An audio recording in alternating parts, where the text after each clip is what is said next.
नमस्कार, स्वागत छ दर्शकवृन्द यहाँहरूलाई यो विशेष प्रस्तुतिमा। आज हामी मुख्यतया यो नेकपाको द हाल नेपाल समूहले आयोजना गरेको नेपाल बन्द, आह्वान गरेको नेपाल बन्द, त्यस्तै गरेर अदालतमा रहेका मुद्दा अनि सडकमा यति बेला राजनीति रहेको छ।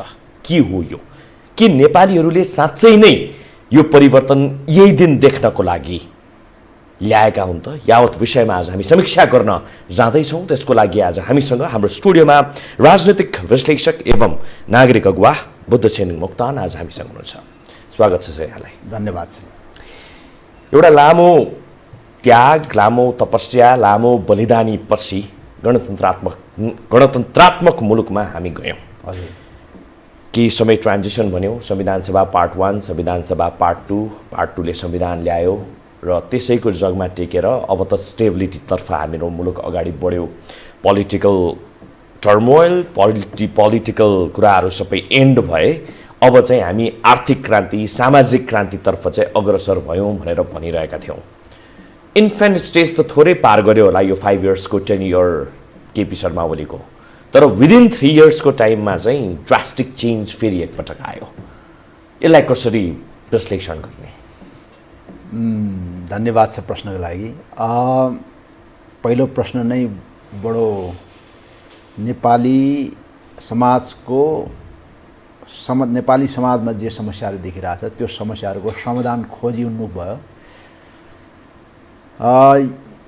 यसको दुईटा पाटो छ। मूलतः नेपालमा राजनीतिक अन्तर्विरोधहरू, नेपालका विभिन्न कन्स्टिट्युएन्सीजहरूको माझ पोलिटिकल डिस्कन्टेन्ट्स र पोलिटिकल कन्टेस्टिङ इस्युजहरू, कन्टेस्टेन्ट र डिस्कन्टेन्ट्स, प्रतिस्पर्धा, राजनीतिक प्रतिस्पर्धा, शक्तिको प्रतिस्पर्धा र असहमति वा असन्तुष्टिहरूको अन्त्य गरायो भनेर जुन एउटा न्यारेटिभ बनाएको थियो त्यो अफवाह बनाएको थियो, त्यो चाहिँ फल्स कन्सियसनेस भन्न सक्छ त्यसलाई। त्यो गलत थियो। वास्तवमा नेपालको वास्तविक पोलिटिकल कन्टेस्टिङ इस्युज र डिस्कन्टेन्ट्सहरूलाई ब्ल्याङ्केट कभर गरेर, अन्डर कार्पेट राखेर एउटा फुलबुट्टा भरेको कार्पेट जुन संविधान भन्न सक्छौँ, त्यो संविधान संहितासहितको, समावेशीसहितको, समाजवाद उन्मुख भनेर जुन संविधान बनाए त्यो अलि जालीका टाइपको, अलिकति मेनिपुलेटिभ टाइपको, अलिकति किर्ते टाइपको, हिडन विथ द संविधान भनेर जुन तपाईँले चाहिँ कोइन गर्नुभयो नि, what is there inside that? के त्यसको बिनिथ चाहिँ के छ त? के कुराहरूलाई चाहिँ लुकाएर राखिएको छ? त्यसको भित्र चाहिँ के थियो भने मूलतः नेपालको आधुनिक राजनीतिको इतिहास हेर्ने हो भने 7 साल वरिपरि नागरिक अधिकारको लागि, सिभिक राइट्सको लागि सङ्घर्ष भए। त्यो भनेको शासक चाहिँ जनताको बालिक मताधिकारको आधारमा चुनिनुपर्ने एउटा युनिभर्सल फ्रान्चाइज, विश्वव्यापी निर्वाचन प्रणाली जुन थियो त्यो व्यवस्थाबाट हुनुपर्छ भनेर 7 साल वरिपरि क्रान्ति भए। त्यसलाई पनि नेपाली समाजमा हार्टेडली, हृदयबाट नै स्वीकार गर्नको लागि नेपालको पावर इस्टाब्लिसमेन्टहरूलाई धेरै वर्ष लाग्यो र 47 सालमा आएपछि मात्रै त्यो कुरो ठोस रूपमा स्थापित भए। त्यो बिचमा कहिले त्यो अधिकार प्राप्त हुने, कहिले खोसिने, कहिले प्राप्त हुने, कहिले खोसिने, यो म्युजिकल चेयर टाइपको series of revolution and counter revolution चलिरह्यो लामो कालखण्डसम्म। तर 47 साल त्यही बेला 7 सालकै वरिपरि अर्को एउटा स्कुल अफ थट थियो। त्यो स्कुल अफ थटले चाहिँ समाज भनेको क्लासहरूको, विभिन्न क्लासहरूको कम्पोजिसन हो। सोसाइटी विभिन्न इन्डिभिजुअल्सहरूको कम्पोजिसन मात्रै होइन, केही डिस्टिङ्क्ट क्लासहरूको कम्पोजिसन हो भन्ने एउटा स्कुल अफ थट, एउटा वैचारिक त्यो बेला 6 सालतिरै नेपाल इस्टाब्लिस भइसकेको थियो। त्यो आइडिया पनि प्यारलली नेपालमा एक्सर्साइज भएको थियो पोलिटिकली। 47 सालमा आइसकेपछि संसदीय व्यवस्थाको पुनर्स्थापना भनेर भनेको छ 47 साललाई। त्यो पुनर्स्थापना भएपछि इन्डिभिजुअल राइट्स, वैयक्तिक अधिकार जुन छ त्यो त स्थापित भए, तर सर्वहारा वर्गको क्लासको हिसाबले मजदुर, किसान, उत्पीडित वर्गहरूको अधिकार चाहिँ स्थापित भएन। यो बुर्जुवा डेमोक्रेसी भयो भन्ने एउटा स्कुल अफ थट चाहिँ कम्युनिस्टहरूको माझमा थिए। त्यो बेला पनि कम्युनिस्टहरू विभाजित भए। एउटा तत्कालीन माले मार्क्सवादीहरू मिलेर बनेको एमाले चाहिँ कम्युनिस्ट पार्टीले बोकेको क्लास सोसाइटी, क्लास इमेन्सिपेसन, वर्गीय मुक्तिसहितको समाजवाद अब संसदीय व्यवस्था वा इलेक्ट्रल प्रोसेसबाटै, इलेक्ट्रल डेमोक्रेसीबाट नै सम्भव छ भनेर जनताको बहुदलीय जनवादको कार्यक्रम लिएर नेकपा एमाले बढे र तत्कालीन एकता केन्द्र र माओवादी चाहिँ यो सम्भव छैन, यो संसदीय व्यवस्थाको फ्रेमभित्रबाट सम्भव छैन, यो संसदीय व्यवस्था नै उल्टाउनुपर्छ, रिभोल्युसन ल्याउनुपर्छ भनेर जनयुद्धको लाइनमा गए। Way of thought.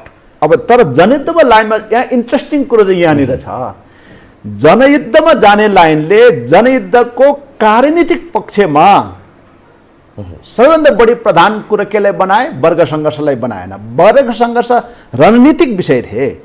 कार्यनीतिक रूपमा राष्ट्रिय सङ्घर्षहरू भनेको तामाङ, नेवार, लिम्बू, थारू, हायु, जिरेल, सुरेल, शेर्पा, यी सबै नेसनालिटिज, यिनीहरूलाई नेसनालिटिजको रूपमा डिफाइन गरेर यी नेसनालिटिजहरू र स्टेटको बिचमा जुन फल्ट लाइन छ, दोषी रेखा छ, राजनीतिक डिस्कन्टेन्ट छ, राजनीतिक असन्तुष्टि छ र कन्टेस्टिङ इस्यु छ, राजनीतिक प्रतिस्पर्धाको लाइन छ, त्यो चाहिँ समाधान गर्नुपर्छ पहिला भनेर कार्यनीतिक रूपमा त्यो अगाडि सारेर जनयुद्धमा त्यो कुरालाई कार्यनीतिक रूपमा ज्यादा प्रयोग गरेर जनयुद्धलाई सफल बनाएको भन्ने तहमा पुर्याए।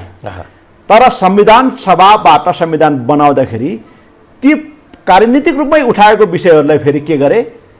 थाँतीमा राखेर वा त्यो समाधान भएको भन्ने जस्तो कुरा, नक्कली कुरा गरेर दीर्घकालीन रूपमा फेरि तपाईँको वर्ग सङ्घर्षको रणनीतिक लाइनमा लानुपर्छ भनेर फेरि समाजवाद उन्मुख भनेर एउटा झुटा कुरो गरेर यी सबै मान्छेहरूलाई थमथम पार्छ भन्दाखेरि आदिवासी जनजाति आन्दोलन, दलित आन्दोलन, महिला आन्दोलन, मधेसी आन्दोलन, यी सबै आन्दोलनहरू स्वतन्त्र रूपमा सङ्गठित होइन, माओवादी जनयुद्ध कालमा जस्तो सङ्गठित होइन, तर फ्याक्सन वाइज र फ्र्यागमेन्टेड रूपमा स्वतन्त्र रूपमा उठिरहँदाखेरि यो आन्दोलन चाहिँ हामी सबैको लागि खतरा हो भनेर चाहिँ नेपालको एउटा गोर्खाली राज्य सत्ताको निरन्तरता चाहने, अविछिन्न उत्तराधिकारी बनेर आएका सत्ताको चाहिँ जुन उत्तराधिकारीहरू छ तिनीहरूले चाहिँ ठुलो एउटा फियर साइकोलोजी बोक्यो र उनीहरूले त्यसलाई पश्चगमन, काउन्टर रेभोल्युसनरी मुभबाट ती मुद्दाहरूलाई स्याबोटेज गर्न जाँदै गए र त्यसको परिणाम आज केपी ओली जन्मियो।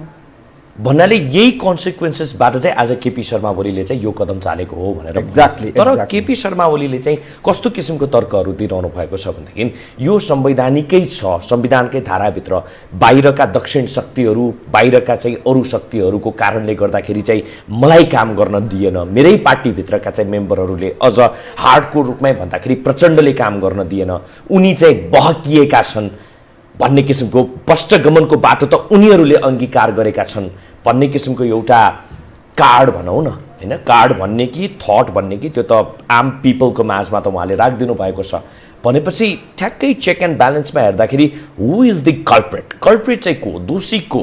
साँच्चै नै प्रधानमन्त्रीको थट दोषी छ या चाहिँ त्योभित्र खेल्ने अरू पात्रहरू दोषी छन्? यसलाई समग्र र अंश दुई पाटोमा हेर्नुपर्छ। समग्रको कुरो पहिला गरौँ।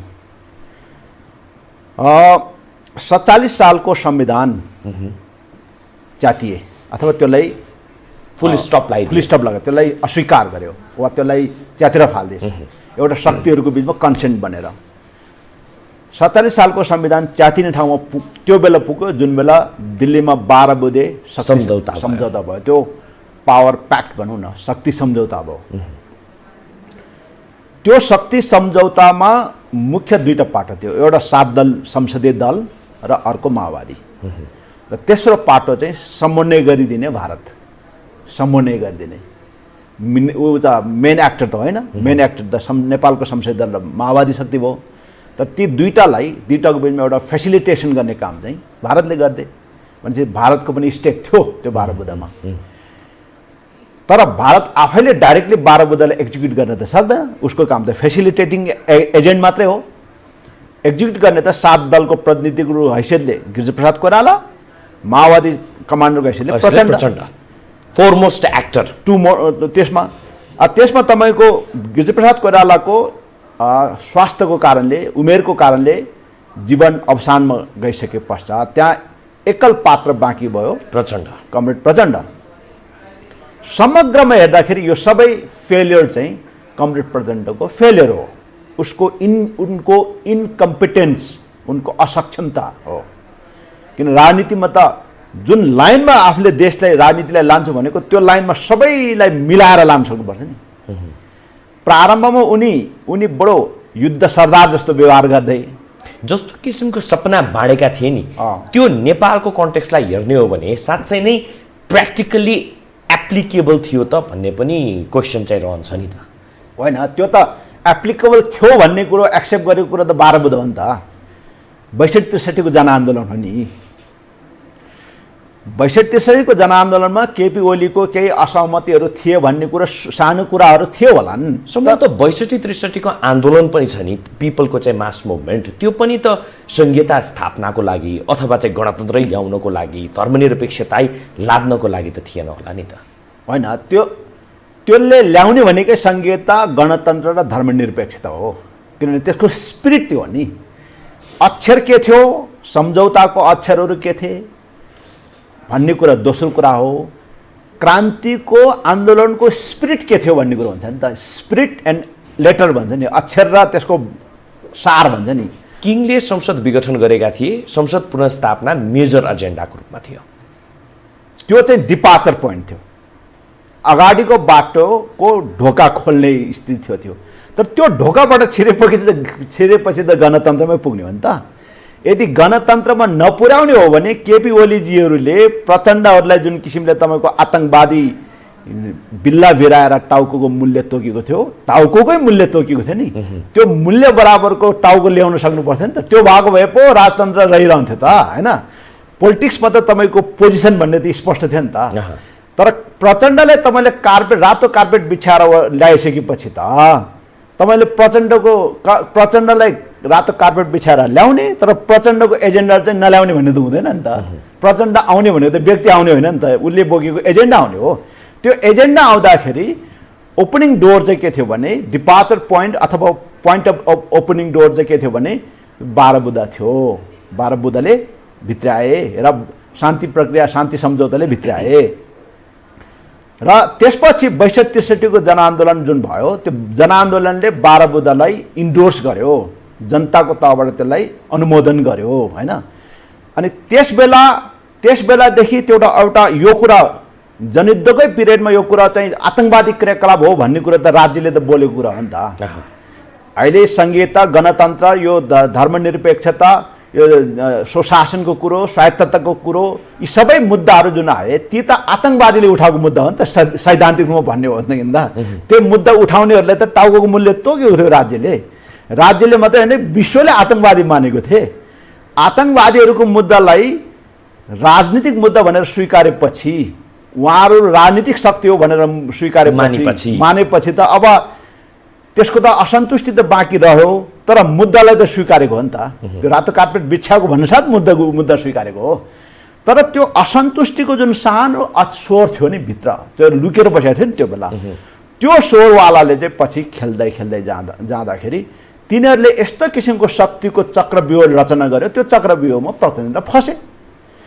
त्यो चक्रव्यूह तोड्न नसक्नु प्रचण्डको इन्कम्पिटेन्सी समग्रमा, अघि मैले भने त्यो चाहिँ समग्र कुरा भयो। त्यसमा प्रचण्डको असफलता, प्रचण्डको दोषी भयो। तर अंशमा दोषी के थियो भने केपी ओलीको, अंशमा दोषी केपी ओली किन थियो भने उसले एकचोटि यी सबै मुद्दाहरू स्वीकार गरिसकेपछि र संविधान जारी गर्ने पोजिसनमा आइसकेपछि त्यही सम्झौतामा, संविधानमा जे कुरा सम्झौता भएको, संविधान भनेको सम्झौताको दस्तावेज थियो, त्यो सम्झौतामै टेकेर देशलाई एउटा प्रक्रियाबाट अगाडि जान उसले छुट दिनु पर्थ्यो कि। उनले आफ्नो महत्त्वाकांक्षाको लागि, हिजोका उनको रिस, हिजोका उनको तुष्टिको लागि, हिजोका उनको अहङ्कारको लागि जुन हिजो उनले लुकाएर राखेको थियो, जुन बेला उनको लागि खतरा थियो त्यो कुरा व्यक्त गर्दाखेरि उनी मारिन पनि सक्थ्यो होला हैन, वा उनलाई जनताले कारबाही गर्न सक्थ्यो होला। त्यो बेला चाहिँ लुकाएर राख्ने ती सबै कुराहरू जब आफ्नो हातमाथि पर्यो फेरि बदला लिने टाइपले चाहिँ सबै कुरालाई सेबोटेज गर्ने, डेमोक्रेटिक प्रोसेसलाई सेबोटेज गर्ने कुरामा चाहिँ अंशमा चाहिँ केपी ओली देखिए। तर समग्रमा यो प्रचण्डको असफलताको कारणले गर्दा केपी ओली जन्मे। त्यो त खालि केपीले मात्रै दोष दिएर त भएन नि। भन्नाले अझै मोटामोटी रूपमा बुझ्दाखेरि चाहिँ केपी ओलीले जे पहिला चाहेका थिए त्यही गर्दैछन्। संहिताको खारेजीको बाटो, राजा फर्काउने बाटो, हिन्दू राज्य स्थापना गर्ने बाटो, यसरी बुझौँ। ऊ त्यता त जाँदैन। अब त ऊ आफू राजा बन्ने बाटोमा, संहिता पनि आफूलाई हुने टाइपको संहिता राख्ने, धर्मनिरपेक्ष पनि उसलाई फाइदा हुने टाइपको धर्मनिरपेक्षता राख्ने, समानुपातिक समावेशी पनि ऊ शक्तिशाली हुने। अब उसले त आफू केन्द्रित गरे नि त अहिलेको राजनीति। यहाँ त राजा केन्द्रित कहाँ भएको छ? राजा भन्ने पात्रलाई त उसले केन्द्रमा ल्याएकै छैन नि। त्यो ऊ त अहिले त आफू केन्द्रमा बसेर सबै शक्तिलाई आफू कहाँ केन्द्रित गरेर गर्न खोजे। एक किसिमको पोलिटिकल डिफ्याक्टो कु गरेर अनि पावर सेन्ट्रलाइज गरेर अनि त्यहाँबाट एउटा नयाँ टाइम स्टार्ट गर्न खोजिरहेको छु। नयाँ समय, नेपाली इतिहासमा नयाँ समय, केपी ओलीको समय स्टार्ट गर्न खोजिरहेछ।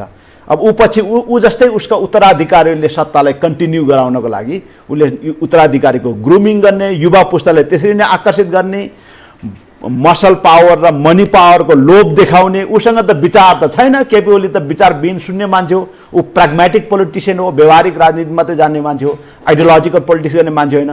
व्यवहारिक राजनीति मनी, मसल एन्ड माइन्ड चाहिने हो।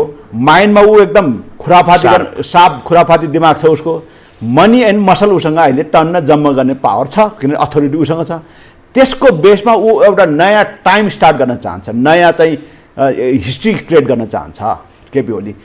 त्यो कुरो सम्भव छ कि छैन भन्ने कुरा त टेस्टेड होला, त्यो टेस्ट होला। तर इतिहासमा कुनै व्यक्तिहरूले राजनीतिमा यस्ता व्यक्तिहरू आउँछन् जो व्यक्तिहरू यस्तो महत्त्वकांक्षी हुन्छन्। त्यो इतिहासमा चाहिँ खालि केपी ओली मात्रै आयो भन्ने मिल्दैन। इतिहासमा त्यस्ता महत्त्वकांक्षी अरू पनि आउँछ र भविष्यमा पनि आउँछ।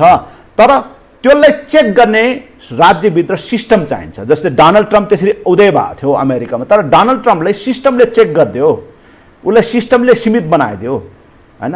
गभर्नेन्सको सिस्टम हुन्छ, त्यो इन्स्टिट्युसन्सहरूले उसको पावरलाई लिमिटेड बनाएपछि ऊ आफै छटपट भयो, आफै बाहिरिए। तर यो कस्तो हुँदो रहेछ भनेदेखि डोनाल्ड ट्रम्पले अथवा अरू मुलुकहरूमा हामीले हेर्ने हो भनेदेखि चाहिँ ती मुलुकहरूको सिस्टम र हाम्रो यहाँको चाहिँ सिस्टम अनि हाम्रो यहाँको धरातलीय यथार्थ भन्ने कुराले पनि त म्याटर गर्ला। एक्ज्याक्टली हो, किनभने हाम्रो त डेमोक्रेसीको इन्स्टिट्युसनहरू निर्माण भएकै छैन नि। हामी त बेस लेभलमा पनि खुदाई बल्ल सुरु भएको छ। एक्ज्याक्टली, डेमोक्रेसीको इन्स्टिट्युसनहरू निर्माण भएकै छैन। पोलिटिकल कन्टेस्टिङ इस्युजहरू र डिस्कन्टेन्ट्सहरूमाथि एड्रेस भएकै छैन। त्यो माथि डिबेट ओपनै भएको छैन। जनयुद्धले अलिअलि ओपन गरे। 62-63 को आन्दोलन पछि भएका जनजाति आन्दोलन, महिला आन्दोलन, दलित आन्दोलन, मधेसी आन्दोलन, यी आन्दोलनहरूले अलिअलि सर्फेसमा ल्याए। तर अलिअलि मात्र के ल्याएको थियो, पावर एलिटहरू त त्यो माथि त्यसबाट त ठुलो फेयर साइकोलोजीमा गए नि त। हाम्रो सबै भाग खोज्ने भए भनेपछि त पावर एलिटहरू त, नेपालको पावर एलिटहरू त डेमोक्रेटिक क्यारेक्टर त शून्य रहेछन् त। उनीहरूमा त फेरि पनि त्यो दबिएको जति पनि पिछडिएका चाहिँ वर्ग छन् उनीहरूको उत्थानको लागि अहिलेको कन्टेम्पोरेरी पोलिटिकल एक्टरहरूले पनि वेल इक्विप्ड ढङ्गबाट रोल प्ले गर्न सकेन।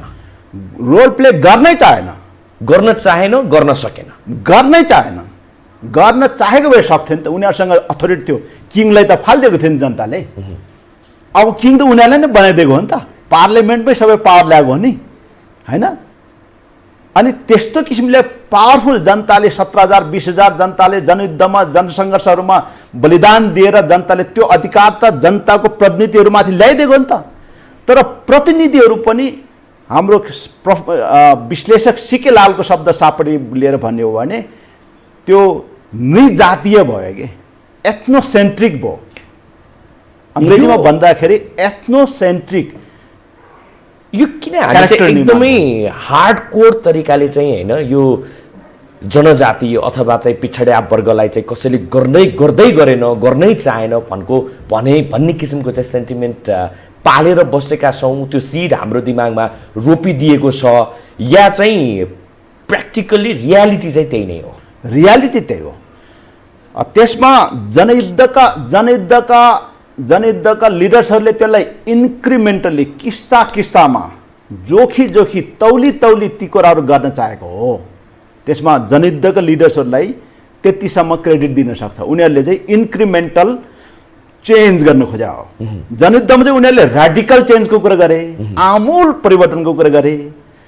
तर मोनार्कीलाई ओभरथ्रो एबोलिस गरेपछि रिपब्लिकन स्टेट निर्माण भएपछि जब उनीहरूले पावर स्पेस निर्माण गर्यो, एलिटहरू जनयुद्धको पावर एलिटहरूको लागि पावर स्पेस निर्माण भयो, त्यो उनीहरूको लागि पावर स्पेस निर्माण हुनको लागि त मोनार्कीलाई त एबोलिस गर्नु पर्यो नि त। त्यो एबोलिस भएपछि त भ्याकुममा त उनीहरू आएर बस्न पाए। भन्नाले एउटा मोनार्कीलाई एन्ड गरे, they want to be the monarch भनेर चाहिँ बुझौँ।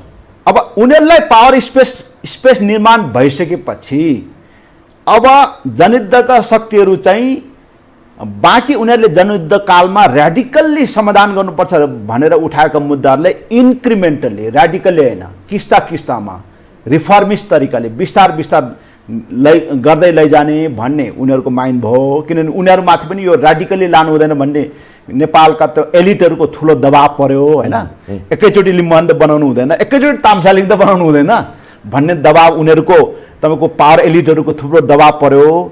त्यो कारणले गर्दा त्यो भोइसलाई पनि एड्रेस गर्नलाई उनीहरूले बिस्तार किस्तामा सम्बोधन गर्दै जाने भन्ने नीति लिए। तर त्यो नीति लिन साथ त्यसलाई उल्टाउन चाहने काउन्टर रिभोल्युसनरी फोर्सेसहरू जुन थियो, जसको प्रतिनिधित्व केपी ओलीले गरेका थियो, उनीहरूले सबै कुरो उल्टाइदिए।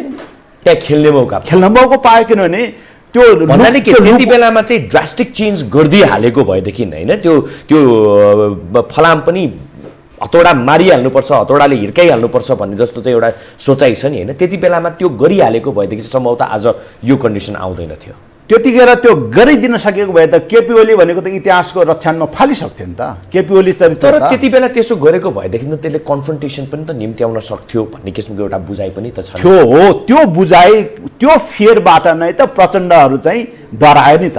त्यो गर्नलाई थिएन र एउटा टाइम फ्रेममा त तपाईँको त बाहुन छेत्रीले जनजातिको फेस हेर्न नसक्ने, त्यस्तै गरी चाहिँ जनजातिले बाहुन छेत्रीको फेस हेर्न नसक्ने त्यतिसम्म भइसकेको थियो नि त सोसाइटीमा त्यो किसिमको एउटा परिस्थिति निर्माण गरेको थियो, भएको थियो नि। त्यो ठ्याक्कै सोसाइटी त्यस्तो थिएन, फ्रेगमेन्टेसन आउँदैन थियो होला, तर पोलिटिकल त पलाउँथ्यो नि त। पोलिटिकली यी इस्युजहरू एक्सेप्ट भइसकेको थिए। जनआन्दोलनले 62-63को जनआन्दोलनले त्यसलाई इन्डोर्स गरिसकेको थिए। तर जो शक्ति त्यसबाट घाटामा जाँदैथ्यो, जुन शक्तिले त्यसको डेफिसिट क्यारी गर्नुपर्ने, इतिहासको डेफिसिट क्यारी गर्नुपर्ने अवस्थामा थियो, इतिहासको घाटा बेहोरेर जानुपर्ने शक्ति थियो, ती शक्तिहरूले लुकेर बसेर कन्स्पिरेसी गर्न थाले, षड्यन्त्र गर्न थाले। त्यो षड्यन्त्रमा तपाईँको उनीहरूले ठुलो एलायन्स बनाए, देशी विदेशी एलायन्स बनाएर षड्यन्त्र गर्न थाले। कमजोर थियो त्यो शक्ति, तर यसरी उनीहरू षड्यन्त्र गर्न थाले कि त्यो षड्यन्त्रमा सारा अन्य प्रगतिशील शक्तिहरू त्यो षड्यन्त्रमा फसे। र त्यसमा चाहिँ विशेष गरेर तत्कालीन जनयुद्धका लिडरहरू, माओवादीको लिडरहरूको क्रेडिबिलिटी वा उनीहरूको इन्टेग्रिटी, उनीहरूको विश्वसनीयतामै हामीलाई चाहिँ शङ्का छ। किनभने उनीहरूले साँच्चीकै गर्न चाहेको थियो कि थिएन भन्ने कुरोमा चाहिँ शङ्का छ। मेजर फोर्सले त फेरि त्यति बेला तपाईँले भन्नुभयो नि होइन, आम नेपाली जनताको चाहिँ जनआन्दोलनप्रतिको सदाशयता अथवा उनीहरूको रुझानको कारणले गर्दाखेरि नै धेरै कुरालाई त ओपन गरिदिइसकेको छ एन्डोर्स गर्नको लागि भनेर भन्नुभयो। तर एउटा major chunk, major fraction of population त they were against all this kind of सङ्घीयता अथवा चाहिँ धर्मनिरपेक्षताको कुराको त अगेन्स्टमै थिए नि त। अहिले पनि हेर्ने हो भनेदेखि त रेफरेन्डमको लागि चाहिँ ढोका खोल्नुपर्छ भन्ने किसिमको माइन्डसेट त छ नि त मान्छेमा, एउटा मेजर फ्र्याक्सनमा त छ नि त। त्यो भोइस त रहन्छ नि, त्यो भोइस त समाजमा जहिले पनि रहन्छ। समाज विचारको विविधता विहीन समाज, खालि एउटा विचारलाई मात्रै 100% सुविधाको समाज त कहाँ हुन्छ राजनीतिमा? त्यो त विश्वमा कहीँ पनि हुँदैन। तपाईँलाई खालि एउटा उदाहरण दिन्छु यसको जस्टिफिकेसनको लागि। अस्ति भर्खर जब जो बाइडनलाई सबै इलेक्सन प्रोसेसबाट के अरे अदालती प्रक्रियाबाट रोक्न नसक्ने भइसकेपछि अब हामी व्हाइटहरूको शासनमाथि आक्रमण हुने भयो भनेर तपाईँको क्यापिटल हिलमा आक्रमण गरे। र त्यो क्यापिटल हिलमाथि भौतिक आक्रमण गरेर सांसदहरू लुक्नु पर्यो, बङ्करभित्र लुक्नुपर्ने अवस्था खडा गर्यो डोनाल्ड ट्रम्पले। भनेपछि त्यहाँ पनि त त्यस्तो फोर्स त रहेछ नि त, तर त्यसलाई त समाजमा लिडर्सले व्यवस्थापन गर्न सक्नु पऱ्यो नि त, होइन? जे भयो नेपालमा 62-63 को आन्दोलनपछि वा जनयुद्धपछि जुन राजनीतिक पुनर्संरचना गर्ने कुरा थियो, त्यसले यहाँका केही तबकाहरू डराएको थिए, उनीहरूले हाम्रो भयवर्ग सबै गुमाउनेवालामा छ भन्ने उनीहरूलाई फेर त थियो। त्यो तबका त अमेरिकामा 300 वर्षको लोकतान्त्रिक अभ्यासपछि पनि कायमै रहेछ, त्यो त रहिरहन्छ समाजमा। But it is up to you, it is up to your own capacity, management capacity, र ती सबै कुरालाई तपाईँ मिलाएर देशलाई अग्रगमनमा लान सक्ने चाहिँ तपाईँको क्षमता चाहिन्छ। त्यसमा समग्रमा प्रचण्ड त्यसमा असफल भए र आज पनि प्रचण्ड त्यसको लागि क्षमतावान मान्छे होइन, यो चाहिँ म तपाईँको अगाडि किटानी नै भन्छु। अहिले भर्खर उहाँ सडकमा जानु भएको छ, तर प्रचण्ड अब यसको समाधान गर्ने पात्र होइन। को हो त त्यो समाधान गर्ने? नयाँ पात्र चाहिन्छ। केपी ओली? केपी ओली त पछाडि फर्काउने पात्र भइगयो। केपी ओलीलाई नयाँ सुरुवातको लागि त त्यो डिपार्चर पोइन्ट पनि त डिपार्चर पोइन्ट प्रचण्ड हुन सक्छ, तर प्रचण्ड मात्रै डिपार्चर पोइन्ट हो। त्यति मात्रै गरे भने पनि प्रचण्डलाई इतिहासले फेरि स्याबासी दिन्छ। तर प्रचण्डको क्रेडिबिलिटी, प्रचण्डको इन्टेग्रिटी माथि त्यहाँ पनि त शङ्का छ नि जनतालाई। त्यो शङ्काको बिचमा त केपी ओली पनि छ, प्रचण्ड पनि छ, माधव कुमार नेपाल पनि छ। अहिले जनताले के भन्न थालेका छन् भनेदेखि यसलाई प्रधानमन्त्री बनाउनको लागि अथवा फलानुलाई ढिस्कानुलाई प्रधानमन्त्री बनाउनको लागि हामी सडकमा किन जाने, लगायतका कुराहरू चाहिँ यति बेला आएको छ। तर नेपालीहरूको फर्चुन भनौँ अथवा चाहिँ अनफर्चुनेट नेपाली भनेर भनौँ, we have to play with the same character के, सेम फेसेस विगतदेखि वर्तमानसम्म। Then who is going to change भन्ने कुरा पनि त हो नि। हो, त्यसको लागि त नागरिक आन्दोलन सुरु गरेको हामीले। अब नागरिकले लिन्छ यसको जिम्मा, नारायण वाग्लेले लिन्छ यसको जिम्मा। अब लिनु पर्यो नि त, कोही न कोही त आउनु पर्यो। सुरुमा आउने त सबै सानै त हुन्छ, एक्लै त हुन्छ, यही हो। नागरिकहरूले अगाडि आएदेखि चाहिँ त्यो कुरा धेरै हदसम्म सर्ट आउट हुन्छ भन्ने कुरा हो। गर्नै पर्छ, अथवा होइन भनेदेखि त किन नागरिक भएर बसेको त यो देशमा? डिबी भोटर लटरी भएर गए भयो नि। त्यो अवस्था देख्नुहुन्छ नागरिकहरूले चाहिँ साँच्चै केही न केही गर्न सक्ने? किनभनेदेखि हाम्रो यो पोलिटिकल सञ्जाल, पोलिटिकल यो वेब भनौँ न, होइन, यो त यति धेरै जकडिएको छ नि, कसले चाहिँ तोड्ने भन्ने कुरा हो। नागरिकले तोड्ने। यो 1900 यसमा एउटा प्रमाणसहित बोल्छु म। सन् 1990 पछि विश्वमा जति पनि क्रान्ति र परिवर्तन भएको छ, दल एउटा सङ्गठित दलको नेतृत्वमा धेरै कम भएको छ। विभाजित र विभिन्न इन्ट्रेस्ट ग्रुपमा, स्वार्थ समूहमा विभाजित भएको नागरिकहरूको समूहहरूको एउटा गठबन्धनले सन् 1990 पछिको राजनीतिक परिवर्तनलाई नेतृत्व गर्दै आएको छ, विश्वभरि नै, यहाँ मात्रै होइन। अब त्यसले गर्दा यहाँ फेरि नेकपा प्रचण्ड माधव खेमाले अबको क्रान्तिको, केपी ओलीले जुन प्रतिक्रान्ति गर्दैछ, त्यो प्रतिक्रान्तिलाई निषेध गर्ने क्रान्तिको नेतृत्व सङ्गठित दलले गर्नै सक्दैन। स्वतन्त्र नागरिक चाहियो त्यसको लागि। नागरिकहरू कहिले पनि स्वतन्त्र हुँदैन। नागरिक पनि आफ्ना स्वार्थ समूहहरूमा विभाजित हुन्छ। स्वार्थ समूहहरूको समूह धेरै हुन्छन्, इन्ट्रेस्ट ग्रुपहरूको धेरै ग्रुपहरू हुन्छ, तिनीहरूको बिचमा एउटा गठबन्धन निर्माण हुन्छ। त्यो स्किल चाहिँ अब हाम्रो यो बृहत नागरिक आन्दोलनले देखाउन सक्नुपर्छ। अब हामी पनि अब परीक्षामा छ नि, इतिहासको परीक्षामा। अब खालि सडकमा कस्तो अचम्मको कुरा के छ भने नि, इभन पिपलहरूले चाहिँ अहिले जो चाहिँ आम सर्वसाधारण हुन्छ नि, होइन, उनीहरूले नागरिक आन्दोलन अथवा नागरिक अगुवाहरूमाथि पनि क्वेसन मार्क चाहिँ क्रिएट गर्दैछन् के, whether they are certainly fighting for the rights of the people, whether they are certainly fighting for the rights of the country, or there is something hidden behind that. छैन र यस्तो किसिमको विश्लेषण? यो त जनतामा त छ, र जनताले यो प्रश्न त राख्नु पाउनुपर्छ। जनताको सार्वभौम अधिकार हो सबैमाथि प्रश्न गर्ने। नागरिक अगुवामाथि त झन् दलको नेतालाई भन्दा ज्यादा प्रश्न गर्नुपर्छ, किन नागरिक त डाइरेक्ट जनताको प्रतिनिधि हो नि त। दल त दलीय स्वार्थ समूहको प्रतिनिधि हो। दल त जनताको प्रतिनिधि हुन सकेन नि त। अहिले त दलको नेता र दलका कार्यकर्ताहरूको मात्रै प्रतिनिधित्व भइराखेको ठाउँमा नागरिक अगुवा भनेर सिधै नागरिकको जनताको प्रतिनिधि भएर दलविहीन, दलको दलीय संरचनाभन्दा बाहिर बसेर हामी जनताको प्रतिनिधि गर्छु भन्नेहरूमाथि त उनीहरूले दलको नेतालाई भन्दा डबल प्रश्न गर्न पाउनुपर्छ। म त त्यो पक्षको मान्छे हो, त्यो प्रश्नसँग डराउनु हुँदैन हामी। तर अब दलीय व्यवस्था दलका नेताहरू भनेको नागरिकसँग उनीहरूको सम्बन्ध टुटिसक्यो विश्वभरि नै। यो यहाँ अमेरिकामा अस्ति जो बाइडेनलाई इलेक्सनमा जिताउनको लागि ब्ल्याक लाइफ म्याटर आन्दोलन उठाउनु पर्यो, त्यो कुनै दलको नेतृत्वमा भएको थिएन। तर त्यो आन्दोलनको जगमा जो बाइडेनले रिइलेक्टेड भयो, डेमोक्रेटिक पार्टी रिइलेक्टेड भयो। तर त्यो नागरिकहरूको मुभमेन्ट थियो नि। त्यस्तै हो अहिले मुलुकलाई अनस्टेबल बनाउनको लागि पनि नागरिक अगुवाहरूको भूमिका चाहिँ महत्त्वपूर्ण रह्यो भनेर चाहिँ प्रधानमन्त्रीले पनि यदाकदा भनेको चाहिँ सुनिन्छ। त्यो प्रधानमन्त्रीजीले त भन्ने नै भयो नि, किनभने प्रधानले पनि भन्छन् अब रिसेन्टको कुरा गर्ने हो भनेदेखि त फरमोस्टमा प्रधानमन्त्री नै हुनुहुन्छ, त्यही भएर प्रधानमन्त्री नै। प्रधानमन्त्रीलाई केही शक्तिहरूले त्यो ड्यारेक्टिभ त बनाउँछ। त्यो त एउटा एक्सनको अपोजिट रियाक्सन त भइहाल्छ नि। त्यो त न्युटनियन ल हो नि त, every action has equal but opposite reaction, होइन?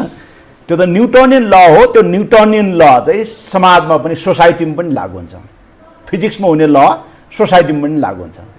त्यसले गर्दा हाम्रो नागरिक अगुवाले गरेको एक्सनको रियाक्सन चाहिँ देखा पर्छ। डलरको खेती भन्छन्, कसले के भन्छन्, यी सबै यावत भन्छन्। तर भन्ने कुरा त भन्न पाउनु पर्यो नि त, किनभने त्यो त तपाईँको एक्सनको रियाक्सन हो नि। त्यो रियाक्सनहरू त त्यो रियाक्सनहरूको पार्ट कज त तपाईँ आफै हो नि, एक्सन गर्ने मान्छे आफै हो नि त। त्यसले गर्दा मैले हाम्रो नागरिक अगुवाका साथीहरूले पनि भन्छु, त्यस्ता रियाक्सनसँग इरिटेट नहुनुहोस् भन्छु कि reaction is the cause of reaction is your action, then you have to be accountable, not the one who shows reaction. जसले प्रतिक्रिया देखाउँछ ऊ एकाउन्टेबल हुनु जरुरी छैन। मुलुकमा त्यत्रा घटनाहरू घटे होइन, तर त्यति बेलामा नागरिक अगुवाहरू कहाँ थिए र आज आएर चाहिँ प्रधानमन्त्रीले यो कदम चालेपछि मात्रै उनीहरूको फेस चाहिँ देखियो। त्यही भएर यसमा पनि निहित स्वार्थ लुकेको छ नागरिक अगुवाहरूकै, नागरिक अभियन्ताहरूकै भन्ने किसिमको बुझाइ पनि छ। यो प्रश्न चाहिँ भ्यालिड छ। यो केपी ओलीले नै उठाएको भए पनि भ्यालिड प्रश्नलाई भ्यालिड हुनुपर्छ, यस, स्वीकार्नुपर्छ। What is the answer for that? Valid के हो भनेदेखि हिजो घटनाहरू हुँदाखेरि, केही घटनाहरू हुँदाखेरि अथवा घटनामा समाजमा तपाईँको प्रतिगमनलाई प्रतिनिधित्व गर्ने साना घटनाहरू, धेरै घटनाहरू भए। अहिले प्रतिगमनको प्रिक्लाइम्याक्स देख्यो हामीले। तपाईँले महिला आन्दोलनको कुरा पनि गर्नुभयो नि होइन? महिलाकै कुरा गर्ने हो भने पनि थुप्रै बालिकाहरू बलात्कृत भए। दलितकै कुरा गर्ने हो भनेदेखि के भयो हामी सबलाई जल्झाएको छ। त्यस्तो बेलामा चाहिँ चुसम्म पनि नगर्ने नागरिक अभियन्ताहरू आज प्रधानमन्त्रीको कदम विरुद्ध आएर चाहिँ यो चाहिँ सरासर गलत हो भन्ने किसिमले चाहिँ बुझाइयो, यिनीहरू सडकमा आए। त्यही भएर देयर इज केही कुरा चाहिँ लुकेको छ पछाडि, उनीहरू पनि निहित स्वार्थमा चाहिँ फसेका छन् भन्ने किसिमको तर्क पनि यति बेला भइरहेको हो। त्यसैको म जवाब दिँदै थियो। हिजो यो अहिले प्रतिगमनको प्रिक्लाइम्याक्स हो, क्लाइम्याक्स आइसकेको छैन। यो यति हो, संसद विघटन प्रिक्लाइम्याक्स हो। तर प्रिक्लाइम्याक्समा सम्म आइपुग्दाखेरि प्रतिगमनका धेरै श्रृङ्खलाहरू भएको थिए, साना घटनाहरूको श्रृङ्खला थियो। ती साना घटनाको श्रृङ्खलामा नवराज विकको हत्या, विभिन्न किसिमको बालिकाहरूको आत्महत्या, निर्मला पन्तको यो तपाईँको सूर्यबहादुर तामाङको भोक कारण मृत्यु, यी सबै राज्यको प्रतिगमनकारी चरित्रको, राज्यको अनुदारताको, राज्यको असक्षमताको कारणहरू थिए। यी सबै श्रृङ्खलाहरूमा चाहिँ नागरिक अगुवाहरू अहिले जस्तो ठुलो भोइसमा र अहिले जस्तो सङ्गठित रूपमा सडकमा नउत्रिनु चाहिँ गल्ती हो। तर अहिले मात्रै उत्रेको, हिजो नउत्रेको भन्ने चाहिँ होइन। हिजो स्वर सानो थियो, आर्टिकलहरूमा पत्र पत्रिकामा कलम लेखेर मात्रै अभिव्यक्त भएको थियो। अहिले सडकमा आए, किनभने यो प्रिक्लाइम्याक्स भएको हुनाले सडकमा आए। तर हाम्रो मिस्टेक कहाँ भयो, नागरिक अगुवाहरूको मिस्टेक कहाँ थियो भने हामीले हिजोदेखि नै आफ्ना अपोजिसन भोइसको, राज्यलाई, सरकारलाई, सत्तालाई चेक गर्ने, काउन्टर गर्ने, चेक गर्ने हाम्रो भोइस, हाम्रो प्रेजेन्सलाई चाहिँ कन्सिस्टेन्टली मेन्टेन गर्दै ल्याउनु पर्थ्यो। जति बेला चाहिँ नागरिक समाजको साँच्चै नै नागरिकलाई खाँचो थियो त्यति बेला चाहिँ नागरिक समाज फ्रन्ट फेसमा आएन। आज आएर चाहिँ फ्रन्ट फेसमा आएको जस्तो चाहिँ गरिदियो। किन? भोलि फेरि त्यही प्रचण्डलाई प्रधानमन्त्री बनाउनको लागि। यहाँनिर चाहिँ यो आरोप चाहिँ लाउन पाउने ठाउँ चाहिँ हामीले नै निर्माण गरिदिए। यो आरोप लाउन पाउने स्पेस हामीले नै क्रिएट गरिदिए। हाम्रै एक्सनले त्यो स्पेस, त्यो लजिकको कन्स्ट्रक्सन हुने ठाउँ बनाइदिए। तर आज अलि भोकल रूपमा हिजो नआएको होइन, आएको थियो तर भोइस सानो थियो, आज बढी सब्सटेन्सियली ठोस रूपमा सडकमै देखेको अवस्था त्यो कुरालाई इम्पोर्टेन्स दिएको थिएन, नागरिक समाजले पनि त्यो कुरालाई इम्पोर्टेन्स दिएन। आज इम्पोर्टेन्स दिएको जस्तो उल्लेख गरिदियो। आजको उपस्थिति चाहिँ ज्यादा सब्सटेन्सियल भयो, ज्यादा ठोस र प्रत्यक्ष भयो देखिने रूपमा हुँदाखेरि त्यो चाहिँ हिडन एजेन्डा सहित आयो भन्नु चाहिँ गलत छ। हामी हिडन एजेन्डा सहित आएको चाहिँ होइन, तर हामीले स्वीकार्नुपर्ने कुरा के भने यत्तिकै हामीले हिजो पनि गर्नु पर्थ्यो भन्ने हामी माथिको जुन एउटा क्रिटिक छ, आलोचना छ, त्यो आलोचनाप्रति चाहिँ हामी जनतालाई धन्यवाद दिन्छु। र त्यो आलोचना केपी ओलीले नै गरेको छ भने पनि त्यो भनेर हामीलाई होसियारी हाम्रो गल्तीले औँलाइदिनु भएकोमा केपी ओलीले समेत धन्यवाद दिन्छु। तर यसको मतलब यो होइन कि आज हामी नागरिकहरू सडकमा आयो भन्दैमा आज मात्रै आएको र यसको पछाडि हिडन एजेन्डा छ, त्यो हिडन एजेन्डा चाहिँ प्रचण्डले प्रधानमन्त्री बनाउने वा अरू केही होला भन्ने, वा कोही सांसद बन्न चाहने, वा कोही राजदूतको चाहना भन्ने होला, त्यो होइन। हाम्रो हिडन एजेन्डा केही पनि छैन, हाम्रो हिडन एजेन्डा केही पनि छैन, हाम्रो खुल्ला एजेन्डा छ। दलहरू असफल भए नागरिकले आन्दोलन लिड गर्ने, समाज लिड गर्ने, यही हो हाम्रो खुल्ला एजेन्डा। हिडन एजेन्डा केही पनि छैन। धमिलो पानीमा माछा मार्नको लागि त थुप्रै व्यक्तिहरू पनि आए नि त। हजुर, त्यस्तै देखियो के यो धमिलो पानीको माछा मराइ पनि होइन, यसमा जोखिम छ नि। यो पनि खालि हामी माछा मार्न गएको त होइन नि, अस्ति त हामीले तपाईँको पानीको फोहरा पनि खायो त होइन, प्रहरीको लाठी पनि खायो नि। खालि माछा मार्ने सोख मात्रै होइन, यो त फिसिङ गर्ने मान्छे भनेको त लग्जरीको दिनमा जान्छ नि फिसिङ गर्नलाई। हामी त अहिले त तपाईँको खोलाको किनारमा बस्ने माझी जस्तो हो। हामीलाई त लोकतन्त्र भएन भने बाँध्न सक्दैन, त्यसरी नै हामीलाई माछा मारेन भने हाम्रो गुजारा चल्दैन।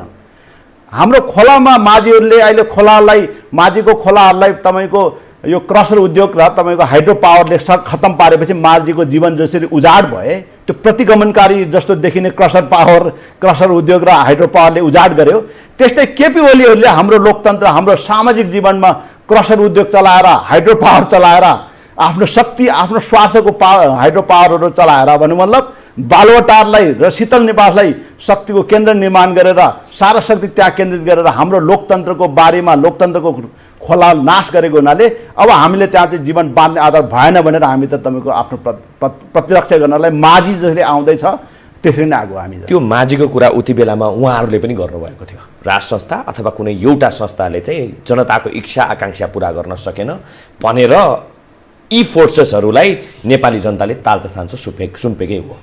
तर आज उनीहरू पनि फेल भएको अवस्था रहेको छ। एक्ज्याक्टली। सो कसलाई ट्रस्ट गर्ने नेपाली जनताले? नेपाली जनताले आफैलाई ट्रस्ट गर्ने। जनता त्यो हो, सार्वभौम हो। लिड लिने त कोही चाहिएला नि त नेपाली जनताको लागि। त्यो जनताभित्र अनसिन रूपमा लिडर जहिले पनि रहन्छ समाजमा। त्यसको लागि त फेरि दलै हो, दल निरपेक्ष पार्टी नै हो नि त। सन् 1990 को राजनीतिक परिवर्तनपछि निरपेक्ष रूपमा दलले मात्रै परिवर्तनको नेतृत्व गर्छ भन्ने कुरो गलत साबित भएको छ। इन्डिभिजुअलले पनि परिवर्तनको लिड गर्न सक्छ। पावरको एक्सर्साइज स्वयं व्यक्तिले पनि गर्न सक्छ। अहिले खालि त्यसको लागि दल नै चाहिन्छ भने अहिले पावरको यो सबरेन पावर चाहिँ सेयर्ड रूपमा एक्जिक्युट हुन्छ। मिडियाले पनि अहिले सबरेन पावरलाई एक्जिक्युट गर्छ, एनजिओजले गर्छ, सिभिल सोसाइटीले गर्छ, युनिभर्सिटिजहरूले गर्छ। अहिले हिजोको जस्तो खालि पोलिटिकल हार्ड पावर, पोलिटिकल सोसाइटीमा मात्रै सबरेन पावर एक्जिक्युट गर्ने अथोरिटी रहन्छ भन्ने जमाना गइसक्यो। त्यो पोस्ट 90 पछि विश्वको सिन बदले। फर इक्जाम्पल संसारभरि नै अहिले त्यो छ, यहाँ नेपालमा मात्रै होइन। विकसित देशको अलिकति कुरा गरौँ न। तपाईँको उदाहरण फर इक्जाम्पल तपाईँको अमेरिकामा विगत 2 दशकदेखि भएका सबै परिवर्तनका आन्दोलनहरू, त्यहाँ लेजिस्लेटिभ चेन्जेसहरू होइन, संसदमा वा कङ्ग्रेसमा जति पनि विधायकी परिवर्तनहरू भएको छ, ती आन्दोलनहरू दलले गरेको छैन, सबै नागरिकहरूले गरेको छ। तर दलले त्यसलाई विधायकी परिवर्तनको लागि संसदमा विधायक बनाएर लगाएको छ, विधेयक बनाएर लगाएको छ, बिल बनाएर लगाएको छ। गेम प्लेयर अथवा चाहिँ गेम चेन्जर त फेरि राजनीतिक दलै हो नि। गेम प्लेयर चाहिँ तपाईँको चेन्ज फोर्स, शक्ति परिवर्तनको शक्ति भन्छ नि, परिवर्तनको शक्ति चाहिँ अब दलभन्दा बाहिर गइसके। त्यो एकदम अर्गनाइज फोर्स छैन अहिले। कोही एनजिओको रूपमा छ, कोही पत्रकारको रूपमा छ, कोही तपाईँको सिभिल सोसाइटीको रूपमा छ, कोही युनिभर्सिटीको प्रोफेसरको रूपमा छ। नाम चम्स्की एक्लै परिवर्तनको शिखर हो, हेर्नुहोस् अमेरिकामा विपक्षीको शिखर हो, एक्लो नाम चम्स्की, त्यस्तो अवस्था छ। तर फेरि संरचनागत रूपमा जाँदाखेरि त्यसलाई फेरि दलको एउटा ठाउँमा भूमिका चाहिँ रहिरहन्छ। दलको भूमिका पुरै निषेध भएर निरपेक्ष भएको छैन। दलको भूमिका चाहिँ परिवर्तनको शक्तिको रूपमा दल अहिले संसारभरि कहीँ पनि छैन। परिवर्तनको शक्ति भनेको सचेत मानिसहरू, पत्रकार, तपाईको नागरिक समाज, एनजिओजहरू, यिनीहरूले जनताको मुद्दा तपाईले तीनचोटि एनजिओको कुरा उठाउनु भयो। एनजिओजहरू पनि एउटा परिवर्तनको संवाहक बन्न सक्छ, सिभिल सोसाइटी परिवर्तनको संवाहक बन्न सक्छ।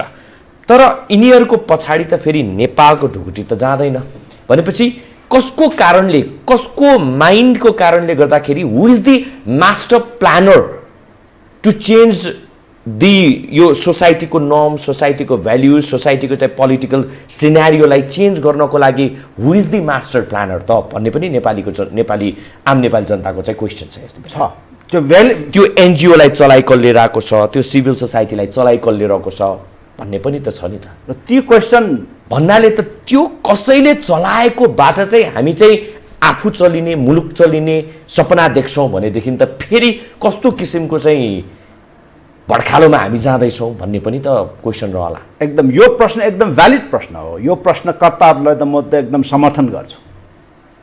बिकज यो प्रश्न गर्नुपर्छ हामीले। दलितको इस्यु छ नेपालमा, जनजातिको इस्यु छ नेपालमा, तपाईँको चाहिँ महिलाको इस्यु छ नेपालमा, होइन? एनजिओको लागि भनेर त्यत्रो खर्चहरू आइरहेको हुन्छ, विदेशीहरूले डोनेट गरिरहेको हुन्छ। यो पोलिसी छिराउनु पर्छ रे, त्यो नीति राख्नुपर्छ रे, यो कानुन बनाउनु पर्छ रे, वी डु बाई द्याट, त्यो गर्नुपर्छ। तर त्यसको नाममा प्रब्लम चाहिँ कहिले पनि एन्ड गर्न नदिने, किनभने फन्ड आइरहेछ नि त, एन्ड गर्न नदिने त फेरि यही पिक्चरहरू, यही फ्र्याक्सन त हो नि। यो क्रिटिकल रिडिङ अफ एक्जिस्टिङ मुभमेन्टको, यो क्रिटिकल रिडिङको पनि म समर्थक नै हो, म चाहिँ, होइन? त्यही भएर तपाईँले पनि र मैले पनि प्रश्न गर्नुपर्छ, यो टेलिभिजनमा कसको लगानी छ?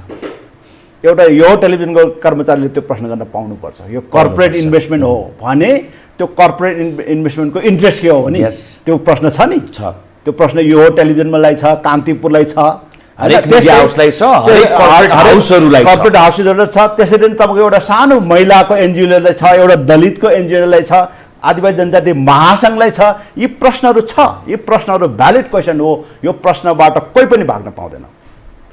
तर म एउटा प्रश्न फेरि राख्छु, जो त्यो भन्ने साथीहरूलाई, नेपालको सबैभन्दा स्थायी शक्ति भनेको नेपाल आर्मी हो। त्यसलाई पैसा कसले दिन्छ? चीन र भारतले।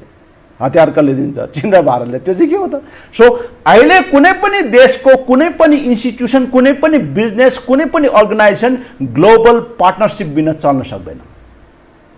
This is the fact of globalisation. त्यसलाई ग्लोबल पार्टनरसिप भन्ने अथवा चाहिँ ग्लोबल्ली उनीहरूको विचार हामीमा लाद्न खोजेको भनेर बुझ्ने। यस, ग्लोबल पार्टनरसिप र ग्लोबल नेटवर्क र ग्लोबल आइडियाको सेयरिङ र सोर्सको सेयरिङ बिना हुँदैन। त्यहाँ छ आइडियाको सेयरिङ पनि छ, idea sharing, source sharing, space sharing भन्छ नि, स्पेस सेयरिङ सबै छ।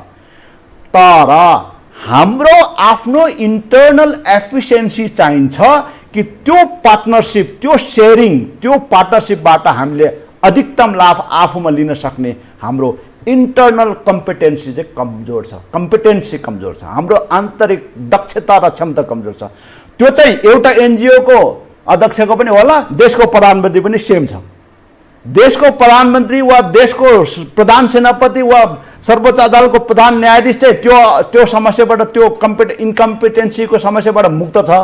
विचार त्यो एउटा दलितको एनजिओको अध्यक्ष चाहिँ जहिले पनि विदेशीबाट परिचालित छ भनेर भन्नु चाहिँ त्यो ठुलो मिस्टेक हो।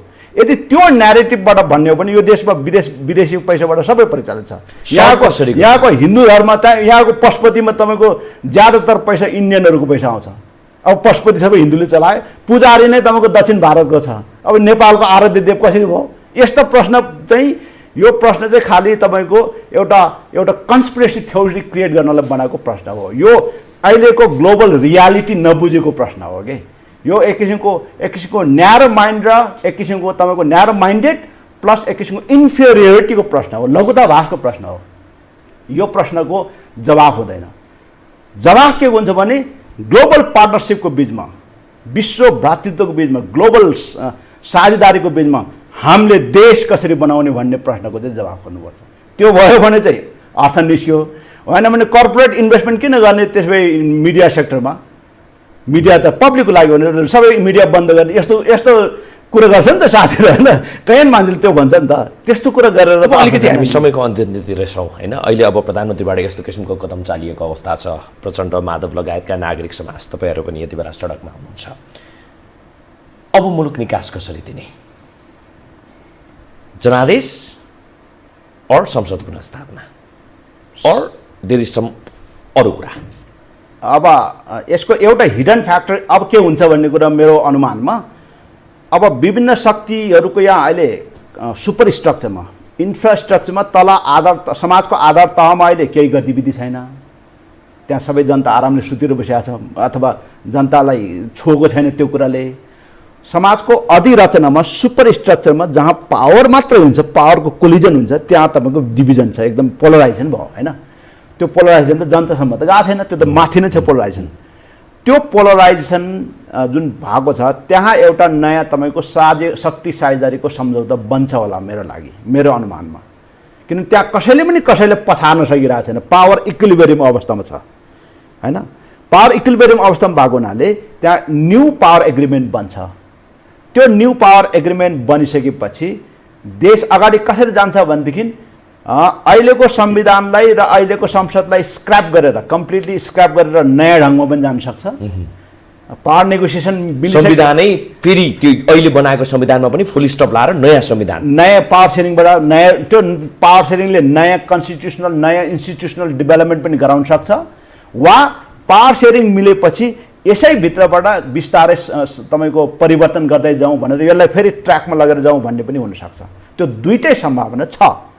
यसलाई चाहिँ ट्र्याकबाट अगाडि बढाउने सम्भावना पनि छ, तर यसलाई स्क्रैप गरेर जान र नयाँ ढङ्गले अगाडि जान सक्ने सम्भावना छ। तर दुईटै अवस्थामा चाहिँ पावर एलिटहरूको बिचमा नयाँ पावर एग्रिमेन्ट चाहिँ हुनुपर्छ। त्यो भएन भने चाहिँ द्वन्द्व चाहिँ गरिरहन्छ र उनीहरूले आफ्नो मुद्दालाई, आफ्नो डिभिजनलाई, त्यो पावरको पोलराइजेसनलाई तल जनतासम्म लाने कोसिस चाहिँ गर्छ। त्यो त अहिले सडकमा देखा पर्नु मतलब जनतासम्म लानु पर्यो पोलराइजेसन। कस्तो किसिमको चाहिँ नियति हामी नेपालीहरूको भने कि त्यो पावर एलिटहरूको लडाइँको कारणले गर्दाखेरि चाहिँ सधैँ नेपाली जनता नै पिल्सिरहनु पर्ने कि विगतदेखि वर्तमानसम्म हेर्ने हो भनेदेखि त्यस्तै भएर आयो। अझै तपाईँको कुरा सुन्ने हो भने त अझै few years more to go जस्तो चाहिँ सुनिन्छ। त्यही भएर यो दलहरूले गरेको यो बदमासीको विकल्पमा नागरिक अगुवाहरूको आन्दोलन समाधान त्यही हो। लु बुद्ध सिंह सर, धेरै धेरै धन्यवाद हाम्रो स्टुडियोमा आइदिनु भयो, आफ्ना विचारहरू राखिदिनु भयो, धेरै धेरै धन्यवाद। यहाँले पनि मलाई निमन्त्रण गर्नुभयो, धन्यवाद छ त्यसको लागि। दर्शक यहाँलाई पनि धेरै धेरै धन्यवाद। आज हामी निरन्तर रूपमा यो राजनैतिक सङ्कट, त्यस्तै गरेर भन्नुपर्दाखेरि अदालतमा मुद्दा चलिरहेको छ, सडकमा भनेदेखि राजनीति भइरहेको छ, यी यावत विषयमा हामी निरन्तर रूपमा यहाँहरूमा आज रहिरहेका छौँ। त्यसको सिलसिला जारी नै रहनेछ। अहिलेलाई भने हामी बिदा हुन चाहन्छौँ। हेर्दै गर्नुहोला यो हो टेलिभिजन। नमस्कार।